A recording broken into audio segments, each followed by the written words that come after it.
All right, so we move on now to a little bit of X's and O's in as much as we can do them, which is to say, Brian Campbell, there are probably, and in every case, usually many factors that affect an outcome on both sides of the equation, for the opponent, for the venue, for the buildup, for everybody. Many, many things explain why someone wins and why someone loses, and as we know in fighting, it's almost always a zero-sum game. But that being said, Brian Campbell, I would like to know what you think. I'll go first this time, but the question will be put to the table is, what is the big X factor for you? What is the one factor you think at the end of the day will really decide this bout? And the obvious ones where you look at, given that this bout is 170 pounds, would be, well, what about Conor's cardio, right? Because to the extent that that doesn't fade, he should basically be okay. He looks like he's well muscled at 170 versus just kind of, not taking training as seriously perhaps as he could have, but then being below the weight threshold because he's just way out of the normal boundaries of where he typically is for his weight management. So in other words, he has settled into the weight class, but I don't know if that extra power from the extra muscle, it'll help his punching power, but will it help his gas tank? I don't really know. That's another one. For Dissected, we looked at Cerrone's wrestling. I think that's a big one.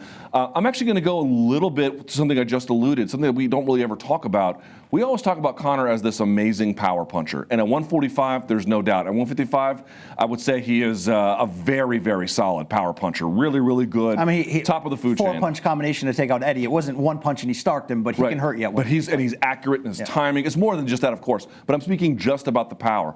I actually think the jury is still out on that at 170. Now, understand he fought Diaz twice, and in both of those fights, he bloodied him. He won one of them. He rocked him in both. Don't misunderstand me. But I can't quite tell if it's because that Diaz didn't go away because Diaz has a rock chin. That could absolutely be an explanation. Or if it's because at some point that great power that is extreme at 145 and very good at 155 is like good at 170, but not enough. And here's why. You look at some of the power punchers from a southpaw position that Cowboy has fought. Rick Story, Robbie Lawler, these were both 170ers. They couldn't put him away. So to me, it's like, do I think that Conor's the better boxer? Of course. Do I think he'll be able to implement his game early? I especially do. Do I think he'll land? It's a virtual certainty. Do I think he has the power punching, Brian Campbell? I think that he does. But there's a little part of me that's like, this needs to play out some more. 2 fights against the same guy, not enough to answer that question. Absolutely. And if you say what's the biggest X factor, the biggest way to sum up the odds of this fight, which Conor as a pretty strong favorite here when the Vegas odds came out, I think it's obvious. It's the fact that if Conor's one-dimensional, well, that one dimension matches up so perfectly with Cowboy's vulnerability, which is he can have a flash chin and he's a slow starter. He gets hit more early than he does late. Historically, he almost needs to get hit a little bit to wake up and be at his best in there. That could be bad news for him. That's why the odds are where they are. Obviously, you're going to get a lot of people running in last minute, putting some money on Cowboy. It's a good bet, of course. But what happens, though? And this is the question in every Conor fight. It was the question in the Khabib fight for different reasons. What happens if the fight goes past one round? If that sort of my strength and your weakness coming together to create explosion does not happen. He had a 2-to-1 striking differential on Khabib in the 3rd round of their fight. So is it really true that after 2, he's not the same? And he had the strong 4th round against Diaz. What do you think?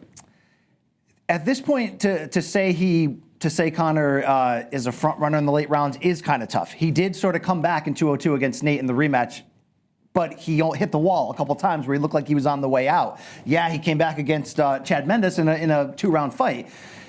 We really haven't seen him too consistently there. So the jury is still kind of out, and that's where the many unknowns are. But to put on your Professor Salt and Pepper hat and know the history of Cowboy's ground game, it's certainly safe to say Cowboy's the better all-around fighter who has more ways to win this fight, yes. And that's something that's negative against Conor. But what Conor said, especially in that MacLife interview, was that I'm just better. I'm just better than all these guys. My craft, when I can get myself tuned in and where I need to be with consistency, I'm just better than these guys. I also believe that.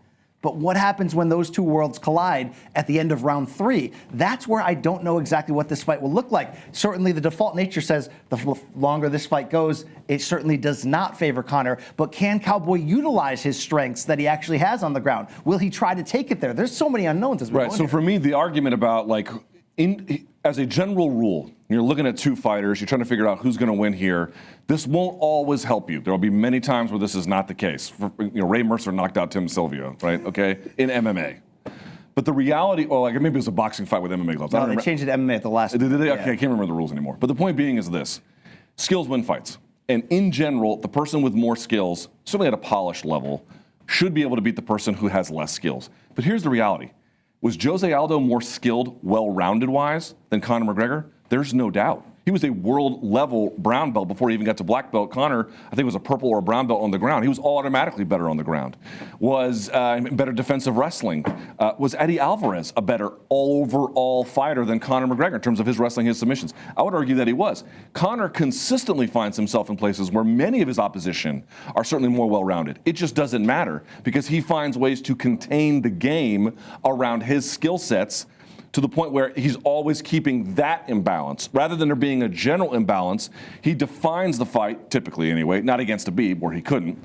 He defines it in such a way where your relative advantages don't match his absolute advantage in this one particular area. So the question is whether that will happen. I think if it goes past round 3, well, then it becomes a different debate. Conor's lack of relative ability in terms of those other dimensions that Cowboy has, I think will be fully relevant. But early, it just historically in McGregor fights has not been the case. This is what I'm saying. If past his prologue, Conor McGregor should not lose this fight.